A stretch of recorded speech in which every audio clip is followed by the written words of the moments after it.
Nous poursuivons l'émission ce soir en direct de l'hippodrome de Paris-Vincennes. Le spectacle continue. Nous sommes ici dans un box. Alors je ne sais pas de qui, mais nous sommes dans un box, comme vous pouvez le constater. Et dans quelques minutes, ce sera la troisième course, le premier groupe 2 de la soirée. Il y a une bonne nouvelle pour les parieurs présents sur l'hippodrome. Il y a 20% de bonus au jeu simple gagnant pour ceux qui sont avec nous sur l'hippodrome et qui vont donc essayer de trouver le gagnant, la gagnante pour être précis. Et en tout cas, celle qui a vraiment le plus de suffrages pour elle, c'est bien sûr Billy de Montfort, que les parieurs attendent sur la plus haute marche du podium. C'est le numéro 2. Elle est à 1,30 € seulement, Olivier. Oui, c'est normal qu'elle soit favorite. Est-ce que c'est normal qu'elle soit aussi jouée puisqu'elle effectue sa rentrée? Je ne sais pas. En tout cas, pour l'instant, elle domine. Elle domine les femelles, elle domine les mâles également, puisque lorsqu'elle les a affrontés à l'occasion du Critérium des Jeunes, eh bien, elle s'est imposée. Elle aurait peut-être subi la loi, même sans doute de Brillantissime, si ce dernier ne s'était enlevé. On le verra tout à l'heure dans le pendant de cette course réservée aux mâles. Toujours est-il que c'est elle que l'on retrouve inscrite sur la plus haute marche du podium du Critérium des Jeunes. Qu'elle s'est imposée 6 fois en 8 tentatives et qu'à l'occasion de ces 2 autres courses à Vincennes, elle s'était classée 2e. Donc c'est un très joli palmarès qui est en train de se forger, la représentante de Sébastien Garato. Voilà, écoutez, on va voir si elle arrive à justifier la confiance des parieurs. En tout cas, pour la jouer, il vaut mieux être sur l'hippodrome parce qu'il y a 20% de gains en plus. Et 20% quand il y a une cote de 1,30, ça a de la valeur, hein, Olivier. On va regarder les échauffements tout de suite. Regardons comment ça s'est passé pour ces pouliches de 3 ans tout à l'heure, au moment où elles se sont entraînées. On regarde ça tout de suite. Voilà une pouliche qui est très plaisante au niveau de son échauffement, c'est le numéro 1 Bayad Hermine. Pourtant il y a 49 contre 1, elle est très aérienne. Concurrente qui a déjà montré de la qualité, même si elle n'a pas encore couru à ce niveau. En tout cas, on va la regarder avec beaucoup d'intérêt. Voici Billy de Montfort. Et oui, la favorite, 8 courses courues, 6 victoires, 2 deuxième places. Elle est très élégante, elle avait commencé sur un petit champ de course à Angoulême au mois d'octobre, et puis ensuite les succès se sont enchaînés. Le plus important, celui du Critérium des Jeunes, bon, rien à redire. La jument est bien, semble-t-il, la pouliche plutôt. Elle fait une petite rentrée, on n'a pas vu depuis le 16 février. Le 4, Brise de l'Alba, qui revient du trop monté, hein, Brise de l'Alba. Oui, où elle semble un petit peu plus canalisable dans cette spécialité. Alors, est-ce qu'on court attelé pour lui changer les idées? Le 6, Beauty Turbo. Ouais, elle aussi était pluridisciplinaire. Elle ne plie pas beaucoup le genou, comme vous pouvez le constater. Elle a déjà des titres à faire valoir, parce que lauréate au niveau semi-classique au trop monté. Et elle s'est placée au niveau semi-classique attelé, donc une jument très sérieuse qui peut bien sûr remporter une épreuve comme celle-ci. Elle aussi effectue une petite rentrée, on ne l'a pas vue depuis la fin du meeting, la fin février. Le numéro 7, Bambina Magique, qui fait partie des chances sérieuses de la course. Elle a participé au Critérium des Jeunes, après avoir remporté une course à Vincennes le 1er février. C'est une rentrée également. Le 8, Balzane de Boots, qui a quelques titres honorables. Oui, Jean-Michel Bazir dans Paris Turf dit d'elle qu'elle a très bien travaillé. Bon, elle devra gérer ce numéro 8. Hein. On rappelle que le départ est donné avec l'aide de l'autostart. Elle s'élancera donc à l'extérieur de la première ligne. La jument semble bien souple. Barakat Bellou, c'est sérieuse, le numéro 9. Elle partira avec le numéro 9 derrière la voiture. Elle reste sur un succès. Ouais, elle vient d'ouvrir son palmarès d'ailleurs. Petite jument, vous le voyez, petite pouliche. Enfin, décidément, j'ai du mal. Elles sont âgées de 3 ans. Très légère dans son modèle. Elle vient de créer une petite surprise puisqu'elle a fait afficher près de 80 contre 1 malgré la drive de Mathieu Abrivard. Ce sera plus difficile aujourd'hui, d'autant qu'elle s'élancera tout à l'extérieur. Brindille Mika porte le numéro 10, une grosse cote dans la course. Ouais, elle n'a pas les titres de ses adversaires du jour, donc ça peut paraître avant coup assez compliqué, bien entendu, pour espérer prendre l'une des 3 premières places. Échauffement, vous le voyez, tranquille. Encore une grosse cote, le 12, Pony Cadence, les parieurs n'y croient pas. Ouais, elle n'est pas incapable de prendre une petite placette. On l'a vu à un bon niveau cet hiver, réaliser de belles prestations. Et puis vous le voyez, cet échauffement n'est pas déplaisant du tout. Et enfin, le 13, Bianca Datou avec un homme en forme, Mathieu Mottier. Oui, tout à fait. Et une pouliche qui a montré de la qualité cet hiver en courant assez peu. 5 tentatives depuis le début de sa carrière, déjà une victoire. Bon, on va courir bien sûr pour lui apprendre son métier avec ce numéro en 2e ligne. On va essayer de venir finir et de chercher une petite place à la fin. Et Anthony est sur le coup, il est avec l'homme qu'il nous fallait au micro ce soir pour cette épreuve. C'est bien sûr Sébastien Garato, l'entraîneur de la grande favorite Billy de Montfort. Et oui, la petite championne, on a envie de savoir comment, ce qui s'est passé pour elle, Sébastien, depuis le Critérium des Jeunes et comment elle a évolué. La jument, elle a refait 15 jours de repos. Et puis ensuite, j'ai recommencé à préparer pour cette course-là. Gentiment, la jument, elle a évolué, elle a changé physiquement, elle a grandi, je trouve, elle a plus beau poil qu'avant. Et donc, je pense qu'elle a bien travaillé et puis elle a fait un super 8, donc c'est bon. Tout va bien, elle a bien bossé ces derniers temps. Un petit mot sur, parce qu'on n'a plus du tout d'indication au niveau des ferrures, puisque tout le monde court ferré. Est-ce qu'elle est dans la même configuration au niveau de sa ferrure que lors de sa victoire dans le Critérium des Jeunes? Elle a un peu allégé de vent, mais presque rien, quoi. 50 grammes de vent, voilà, c'est tout. Donc elle est prête pour Elle est même fer, mais un peu plus léger. D'accord, donc a priori, on peut s'attendre à une victoire même de sa part. Bah, j'espère, on est venu pour ça, tout bien, on l'a préparé pour ça. La jument, elle est vachement douée. Elle a super bien travaillé, donc je pense qu'elle devrait pas être loin. Après, il ne faut pas faire de faute, quoi. Un tout petit mot sur l'autostart, c'est la première fois qu'elle va courir départ autostart, est-ce que ça pourrait l'embêter? Non, à la maison, on l'a vu au moins 7-8 fois, donc pas de raison que ça n'aille pas. Et puis juste un mot sur Ballerine Griff, qu'est-ce qui s'est passé exactement? Elle a déjà fait un coup quand Pierre-Yves Verval avait monté. Ça lui arrive de partir au petit galop de chasse comme ça, donc peut-être partir plus aux extérieurs au prochain coup. Après, c'était bien derrière, c'est con. C'est bien noté, merci. Merci Voilà. Sébastien. On s'en souviendra pour la prochaine fois, Ballerine Griff, hein, on va la suivre la prochaine fois, on ne va pas l'oublier. Course à sa portée, c'est certain. Exact. Les track series qui vont faire ressortir bien sûr Billy de Montfort hein, sur la plus haute marche, regardez. La mieux classée, ce sera dans quelques instants, vous le verrez, Billy de Montfort donc pour ses track series, la grande favorite, le numéro 2, gagnante au niveau groupe 1, hein, forcément ça lui permet de marquer beaucoup de points. Et ce qu'on peut quand même relever, hein, tout à l'heure je le disais, on va voir ça dans quelques instants hein, pour les track series, ce qu'on peut quand même relever concernant la course, alors qu'on me dit qu'on va tout de suite découvrir le tableau des track series, on le regarde et ensuite je vous dirai ce que je voulais vous dire. Regardez le tableau des track series, c'est important, ça nous permet justement de déterminer le classement théorique en quelque sorte hein, de la course en regardant quelles sont les pouliches les mieux classées. Alors, prêt ou pas prêt? Attention les amis, ça ne devrait pas tarder normalement. La seule qui a battu finalement, une des seules qui a battu, alors voilà, Billy de Montfort ressort en tête bien sûr. Et il y en a une qui est classée 17e, c'est Bambina Magique. Alors il ne faut pas oublier que Bambina Magique a déjà battu Billy de Montfort, mais c'est vrai que ce jour-là, Billy de Montfort avait été un peu malchanceuse, Olivier. Elle était complètement emmurée. Elle aurait sans doute gagné ce jour-là, ce qui n'enlève rien à la qualité de Bambina Magique, c'est certain. Mais c'est vrai que Billy de Montfort est supérieur à Bambina Magique. Bon, c'est certain, en classe pure. Quand on entend Sébastien Garato, on se dit, bon, bah, hein, on a beau vouloir inventer des trucs, on se dit que aller contre Billy de Montfort ce soir, c'est quand même pas évident. Ah, c'est très compliqué, d'autant que c'est une jument très sérieuse hein, qui, a priori, devrait bien démarrer, se placer. Elle a une grosse pointe de vitesse finale. Est-ce qu'on va chercher à la préserver aujourd'hui? Est-ce qu'elle va courir cachée? Ça comporte toujours des risques sur la petite piste. Ou est-ce qu'on va être un tout petit peu plus offensif? Elle est bien lorsqu'elle est cachée, Billy de Montfort en tout cas. Ouais. S'il se cache, il ne faut pas qu'il se cache trop loin. Ouais, oui, il peut éventuellement prendre le dos d'une Bassana de Marlowe, par exemple. Le numéro 3, on sait qu'elle a beaucoup de tempérament, beaucoup de vitesse, et elle peut aller de l'avant. Donc éventuellement, Eric Raffin peut choisir de se positionner derrière Bassana de Marlowe. 3 minutes hein, avant le départ de la course. On relèvera aussi, Olivier, hein, concernant les gains de ces pouliches, que nous avons simplement 2 pouliches qui sont au-dessus des 100 000 euros. On a Beauty Turlo qui a 149 560, c'est le numéro 6. Et puis Billy de Montfort a quasiment 250 000 euros. C'était bien sûr impressionnant. Dominique Le Métayer est avec vous, Anthony. Parler de Bambina Magique dans cette course, elle n'a plus recouru depuis le Critérium. Déjà, je me souviens que vous aviez hésité après sa victoire juste avant le Critérium à courir justement le Critérium. Alors après coup, est-ce que vous regrettez ou pas forcément? Non, je regrette pas. Bon, elle a fait la faute dans le premier virage, mais non, je regrette pas. Après, de toute façon, avec les gains qu'elle a, elle avait plus du tout de course. C'est la seule qu'elle a aujourd'hui. Alors là, maintenant, ça va repartir pour le printemps. Comment elle est pour la course de ce soir? Pour moi, elle n'est pas assez prête. Hein, elle va avoir besoin d'un parcours. Une petite piste, je pense pas que c'est là qu'elle est la meilleure. Donc on peut peut-être un peu plus la regarder courir aujourd'hui. Vous n'êtes pas forcément hyper confiant avant coup. Bah, confiant si, parce que c'est quand même une jument de classe. Hein. C'est une jument qui fait pour trouver un construit au boulot, mais en course, ça nous a rarement déçus. Ok, merci. On va suivre ça. Donc on la suit quand même, vous l'avez compris, Bambina Magique, le numéro 7.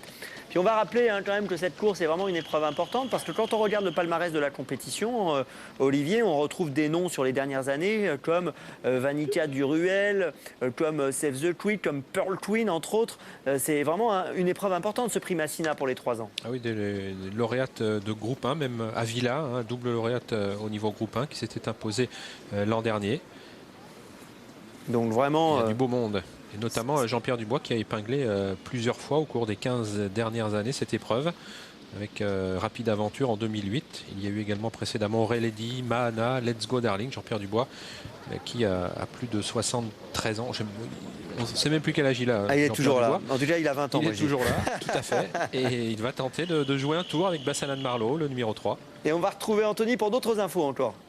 Ouais, des petites infos en effet. Brice de l'Alba va essayer de tracer un parcours propre. Hein, c'est le but de l'opération. C'est ce que m'a dit son entraîneur William Bijon. Concernant Beauty Turgo, Franck Nivard m'a dit que le 8 avait été bon. Je l'ai senti d'ailleurs pas, voilà, pas négatif du tout. Franck Nivard, hein, Beauty Turgo, c'est le numéro 6. Elle était très plaisante, hein, c'est vrai. D'accord, bah écoutez, c'est ce que j'ai ressenti quand je lui ai posé la question. Puis voilà, il m'a dit ça. Bon, on a juste parlé du 8, mais j'ai senti que du coup, il partait comme quelqu'un d'assez confiant pour une bonne performance. Et puis concernant Balzane de Boots, l'élève de Jean-Michel Bazir, écoutez, Jean-Michel Bazir m'a dit qu'elle était bien, mais qu'elle était a priori barrée, hein, par les meilleures pouliches de la génération. Donc elle fera de son mieux aujourd'hui, mais a priori pour la victoire c'est compliqué, même si, je vous le dis, Jean-Michel Bazir m'a dit que sa jument était très bien au niveau conditions. Très bien. Le numéro n'est pas très favorable, numéro 8. Et oui, un numéro à l'extérieur. Hein. On rappelle qu'elles sont 9 sur une première ligne. Et on aura ensuite 4 pouliches sur une seconde ligne, le 10 par derrière le 1, le 11 derrière le 2, le 12 derrière le 3 et bien sûr le 13 derrière le 4. Concernant Billy de Montfort, Anthony, nous tout à l'heure on a vu les échauffements, on était séduits avec Olivier. Je suppose que vous aussi, Anthony, vous avez été séduit par les échauffements de Billy de Montfort, la favorite, le numéro 2. Ouais, écoutez, je dois vous dire que j'ai pas pu les voir parce que voilà, étant dans les écuries c'est un peu compliqué, mais ce que moi j'ai trouvé, ce qui m'a un peu frappé, c'est quand je suis allé la voir aux écuries. Je me souvenais d'une petite jument un peu fluette et je trouve que, comme l'a dit Sébastien Garato, elle a un peu changé, elle a un peu grandi et ça m'a un peu frappé quand je suis allé la voir tout à l'heure aux écuries. C'est une très belle jument, même si elle n'est pas très grande. Concernant ses échauffements, je ne sais pas, mais voilà, on a entendu Sébastien Garato, hein, comme souvent, il est confiant et bon, pour le coup, ça paraît logique. Ouais, en tout cas, c'est vrai que, bon, voilà, on le répète, hein, c'est dur d'imaginer aller contre elle quand on analyse le papier dans le détail, même si on le sait bien, elle ne sera peut-être pas à 100% aujourd'hui, mais ce qu'elle est capable de faire aujourd'hui doit suffire normalement pour lui permettre d'obtenir peut-être la 7e victoire de sa carrière en 9 sorties, ce qui serait bien sûr formidable. Maintenant, il faut en effet que sur cette petite piste, Olivier, eh bien, elle ne se fasse pas piéger. Voilà, il faut toujours que tout se passe bien dans les courses, et principalement sur la petite piste, mais avec un parcours sans encombre, elle va lutter bien sûr pour la victoire, ça cela ne fait aucun doute. Voilà, Kazakh Dauphin, fille de Jasmin de Flore et de Tismine Montfort.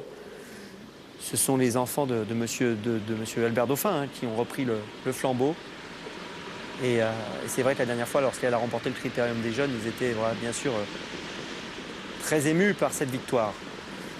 Allez, on va bientôt partir, Olivier. Oui, pour le premier semi-classique du jour, le prix Mazina, avec les pouliches en piste, des pouliches de 3 ans, sur les 2100 mètres de la petite piste. Grande favorite de l'épreuve, on le rappelle, Billy de Montfort. C'est 6 victoires en 8 tentatives, lauréate du Critérium des jeunes. Donc le numéro 2, Billy de Montfort, qui s'apprête à relativement bien démarrer, avec à son intérieur Bayadermine, le numéro 1, qui est bien parti.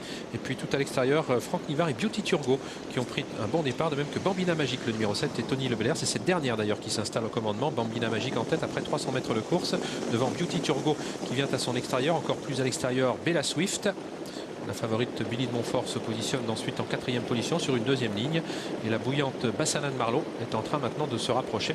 Mais Jean-Pierre Dubois temporise. Il suit pour l'instant Eric Raffin dans sa progression. Les choses changent pour sortir du premier tournant avec une accélération de Bella Swift, le numéro 5, qui contraint Billy de Montfort à son tour à accélérer. Billy de Montfort qui est marqué par Bassanan Marlowe, le numéro 3. Bien placé Bambina Magique, le numéro 7, alors qu'une pouliche se montre fautive à l'arrière du peloton. Il s'agit de Bliss Nivelle, le numéro 11. Devant les tribunes, Billy de Montfort qui accélère, qui va sans doute s'emparer désormais du commandement, le numéro 2. Devant le 5, Bella Swift, le numéro 3, Bassanan Marlowe, le 7, Bambina Magique, le 6, Beauty Turgo. Donc nous avons la disqualification du 11, Bliss Nivelle. C'est le 8, Balzane de Boots qui ferme la marche. Parmi les dernières, Bianca Datou, le numéro 13, avec Brice de l'Alba, le 4. Accélération de Bassanan Marlowe dans le tournant de la cuvette pour venir rejoindre pour l'instant Billy de Montfort et même la déborder. Bella Swift reste au contact en 3e position, précédant Beauty Turgo qui est 4e. Bambina Magique l'accompagne. Elles sont suivies encore de l'As Bayadermine et également de Bonnie Cadence, le numéro 12. Billy de Montfort, le numéro 2, qui a pris le siège de Bassanan Marlowe pour un dernier passage en face. En 3e position, Bella Swift. On va vite à cet instant du parcours. Beauty Turgo, le numéro 6, se rapproche en 4e position, emmenant dans son sillage Bonnie Cadence, le numéro 12. Bambina Magique est toujours bien placé côté corde. On accélère avec Eric Raffin et Billy de Montfort, alors que Bassanan Marlowe ne peut répondre à son accélération. Bella Swift n'a pas eu toutes ses aises côté corde. À l'extérieur progresse Beauty Turgo, le numéro 6. Bambina Magique est ensuite derrière Bassanan Marlowe qui recule au contraire de Bonnie Cadence qui passe à l'offensive. Balzane de Boots, le numéro 0,8 regagne un tout petit peu de terrain. Bianca Datou ferme marche, on a failli s'accrocher avec Bella Swift qui est dans la bande d'arrêt d'urgence, dans la bande de dégagement plutôt, avec le numéro 2 Billy de Montfort qui a l'avantage, marqué maintenant par Beauty Turgot, le numéro 6. Bonnie Cadence est rapproché en 3e position. Bassalan Marlowe est battu. Bambina Magique va lutter pour la 4e ou la 5e place. On se rapproche ensuite avec Barakat Bellou, le numéro 9, Billy de Montfort qui a l'avantage. Elle va être attaquée par Beauty Turgot alors qu'il reste 150 mètres à parcourir, mais Billy de Montfort repart maintenant sous l'attaque de Billy Turgot. Billy de Montfort qui effectue une rentrée victorieuse. Beauty Turgot prend la 2e place devant le 12 Bonnie Cadence, le 7 Bambina Magique et le 13 Bianca Datou. Ah, c'est superbe, hein, c'est superbe quand les chevaux ont de la classe comme ça, c'est vraiment plaisant, ça a l'air facile et c'est facile, c'est magnifique. Billy de Montfort remporte la 7e victoire de sa carrière aujourd'hui en 9 tentatives et vraiment elle fait une impression folle au passage du poteau, regardez là. 1,30 € en cote finale. Bon, bah voilà, c'était la grande favorite et c'était logique. La Kazakh Dauphin est à l'honneur, l'élevage Dauphin. Je vous rappelle qu'il s'agit d'une fille de Jasmin de Flore, entraînement de Sébastien Garato, associé à Eric Raffin. Et avec les gains de cette soirée, elle passe la barre des 300 000 €. Vous vous rendez compte, c'est extraordinaire pour une pouliche de 3 ans. Derrière, eh bien, on retrouve le numéro 6, Beauty Turgot, qui n'a pas démérité quand même à 11 €. 3e place surprise pour Bonnie Cadence à 125 €, c'est énorme. 4e, le numéro 7, Bambina Magique à la cote de 16 €. Et 5e, le numéro 13, Bianca Datou à 42 €. Vraiment, c'était extrêmement plaisant à regarder et à suivre un Billy de Montfort. Vraiment superbe, Olivier. Oui, complètement, avec Eric Raffin qui n'a pas voulu se faire piéger, hein, qui est venu en tête devant les tribunes. Ensuite, il a vu que Bassalan Marlowe allait aller de l'avant, donc il sait qu'elle va l'amener assez loin. Donc il a pris son sillage pendant 600 ou 700 mètres. Dès qu'il a senti que Bassalan Marlowe allait être en difficulté, il s'est tout de suite décalé pour ne pas rester enfermé. Et là, il a placé une accélération à cet instant. Regardez, il va se débarrasser de Bassalan Marlowe. On verra tout à l'heure qu'il y a eu un petit accrochage avec Bella Swift. Je ne sais pas ce qui s'est passé. Elle va se retrouver tout de suite à l'intérieur de la piste. Alors on va la suivre alors que Billy de Montfort va facile en tête. Elle était battue, puis Swift, ça a frotté un peu. Ouais. Ça a accroché. Il ne semblait pas avoir plus de ressources que cela. Non. Bon, Bassalan Marlowe, on a un petit peu trop fait. Alors la grosse surprise, c'est Bonnie Cadence. Et d'ailleurs, je me souviens que tout à l'heure, vous aviez quand même dit, quand on avait abordé son cas, vous aviez dit attention pour une 3-4e place. C'est pas impossible comme d'autres. Hein. Ouais. Cet hiver, on l'avait vu dans de bons lots. Bon, pas les lots les plus relevés comme celui de ce soir, mais dans des très bons prix de série, bien se comporter. Donc ce n'était pas une impossibilité pour une place. Allez, on va retrouver voilà, le formidable Sébastien Garato, hein, qui fait vraiment du beau travail et qui a dû savourer la victoire de Billy de Montfort ce soir. Comment vous l'avez vécu, vous, cette course, Sébastien? Bon, c'est tranquille, la jument, il a bien drivé, Eric n'a rien à dire, hein. Il est parti, bien parti, il a laissé passer 2-3 chevaux devant, après il a pris la tête, et puis il a laissé passer Jean-Pierre. Et puis il a rattaqué pour pas se faire enfermer par le wagon 2 en face, et puis il gagne facile. Ouais, il gagne vraiment facile, et puis meilleur boulot a progressé dur. Donc j'étais assez confiant quand même. Après le critérium, c'est ça? Vous avez senti qu'elle avait progressé là? Depuis on va dire un mois, là, elle a passé un palier, je trouve. Voilà. Maintenant, bon, après peut-être pas un gros, mais je sens qu'elle est bien beaucoup mieux qu'avant. Puis elle a la niaque, hein, cette jument, elle y va, elle est volontaire, elle est assez formidable. Ouais, comme beaucoup de Jasmin de Flore, c'est des chevaux qui vont en principe vieillir un petit peu. Et puis ils sont assez durs, donc voilà. Et puis elle a la bonne allure, elle sait que trotter, elle est super. En plus gentille quoi. Vous connaissez le programme là jusqu'au prochain groupe 1? Elle a encore un speed classique je crois à courir. Et ensuite c'est le prix Albervial je crois, c'est ça. Voilà. Donc vous courez tout le chemin classique quoi. Voilà, encore une course et puis le groupe 1 en principe si tout va bien. Bravo à vous, merci. Voilà, le groupe 1 ce sera au mois de juin, Olivier, hein. Ce sera ça l'objectif bien sûr. Oui, tout à fait, à l'occasion là encore d'une très grande réunion, hein, qui se dispute au mois de juin à Vincennes avec le prix René Ballière. Ouais, je crois que c'est le 22 juin cette année, si je dis pas de bêtises. Voilà, la journée du président de la République. Hein. On va essayer de vous confirmer ça dans ouais, quelques je crois que c'est le minutes. dimanche 22 juin. Dimanche 22 juin. L'année dernière, c'était un samedi, mais c'est revenu un dimanche cette année. Allez, regardez, Billy de Montfort dans ses œuvres, on la retrouve en tête à ce moment-là. Beauty Turgot réalise quand même une belle performance ce soir. Franck Nivard était là derrière, à la Enrico Bellé, vous avez vu, hein, dans le dos de Billy de Montfort, mais il n'y avait pas autant de ressources qu'avec Pat Chalest, donc samedi dernier dans le prix de l'Atlantique, quand Pat Chalest est venu chercher une hiver de pan, Olivier. Oui, c'est certain. Là, j'ai cru que Beauty Turgot allait éventuellement venir inquiéter Billy de Montfort, mais on a vu Eric Raffin déboucher les oreilles et la pouliche très généreuse, très volontaire repart. Et Beauty Turgot, elle, reste dans son action. Ce qui est formidable, hein, je l'ai dit à chaud et je le répète, ce qui est formidable avec les bons chevaux comme ça, c'est ça a l'air simple, ça a l'air facile. C'est un peu comme quand on regarde un très bon match de tennis, par exemple pour prendre l'exemple du tennis ou un autre sport, quand les gens sont très forts, très doués, comme ça on a l'impression que c'est facile. Et c'est magnifique, hein, parce que vraiment, elle domine son sujet, mais de manière remarquable. C'est sûr, et c'est là qu'on se dit, mais pourquoi nous, on n'y arrive pas? Et voilà. Je C'est disais ça, ça le truc. pour le tennis, par exemple. Et ouais, quand on voit, on se dit bah c'est facile en fait. Ou voilà, ou le foot ou d'autres sports, et ben voilà, et ça a l'air facile comme ça de gagner une course de cette manière-là et d'enchaîner les victoires. Mais pour arriver à ça, ben voilà, faut une pouliche qui sort de l'ordinaire et il faut aussi une équipe autour qui fait que justement elle peut s'exprimer pleinement. Ce qu'elle fait ce soir une nouvelle fois. Regardez encore la phase finale de cette épreuve. Et les écarts sont nets hein, entre chacune des pouliches à l'arrivée de la Oui, course. tout à fait. Bon, parmi les petites notes correctes de cette épreuve, on peut signaler Bianca Datou, le 13, qui n'a pas mal terminé, les 5e. Et peut-être aussi le numéro 1, Baya Dermine, 6e, qui n'a pas mal conclu. Et voilà Eric Raffin qui revient après ce succès. Une nouvelle victoire pour Eric Raffin, qui lui aussi possède un très très beau palmarès. Pour ceux qui n'étaient pas là aujourd'hui à Lyon, sachez que Yannick Alain-Briand a passé le cap des 2000 victoires, hein, ce qui est quand même également super important, donc bravo à lui. Je pense à ça parce que c'est vrai qu'Eric Raffin il fait partie de ces professionnels qui enchaînent les succès, un peu comme Yannick Alain-Briand, comme Jean-Michel Bazir ou d'autres, Olivier. C'est certain, il est en haut de l'affiche depuis pas mal de temps maintenant. Il en est en France à 1940 victoires, Eric Raffin. Ah bah les 2 millièmes, ce sera bientôt dans l'année. Ah oui, 53 succès depuis le début de l'année. Anthony est avec nous encore. Oui, je suis avec Fabrice Soulouin. On va vous demander une petite réaction. Fabrice, j'imagine que cette deuxième place vous fait plaisir ce soir. Bah oui, la gagnante, c'est la gagnante du critérium. La jument avait certainement besoin de courir. Hein. 3 mois sans courir, à ce niveau-là, ça ne pardonne pas. Donc voilà, on est content. Elle s'est bien comportée aujourd'hui, elle est restée calme. Donc c'est le plus important avec elle. Elle a la classe, mais il faut que la tête suive, quoi. Dans son comportement. Une chic jument, elle est gentille. Elle est vraiment très gentille et très douée. Sébastien Garato disait qu'elle avait un peu évolué au niveau physique, notamment. Est-ce que vous, dans le sulky, vous avez senti un petit changement ou pas forcément? Ouais, la jument, elle a pris du dos et tout. Même au hit, elle était vraiment très bien. Il m'avait dit qu'elle était prête, qu'elle avait bien travaillé, mais c'est vrai qu'elle évolue dans le bon sens. Elle va pas s'arrêter là. Alizéa Desbordes sera votre prochaine et dernière montre de la soirée. Ce sera dans la 6e. Qu'est-ce que vous pouvez nous en dire avant coup? Alizéa Desbordes, c'est une jument qui va voir un peu à l'attelage. Énormément. Sous l'attaque de Beauty Turgot, qui n'a pas démérité, qui est tombé donc sur la Et puis, meilleure de sa génération pour l'instant. ce qui est formidable aussi, Olivier, hein, je vais le rappeler encore une fois, c'est que c'est vraiment un pur produit dauphin pour le coup. Hein. Oui, tout à fait. Le pur produit maison. Superbe victoire en tout cas, une nouvelle fois donc de Billy de Montfort. On fait une petite pause et on revient donc pour la 4e. Je vous rappelle quand même l'arrivée chiffrée 2, 6, 12 et 7. A tout de suite.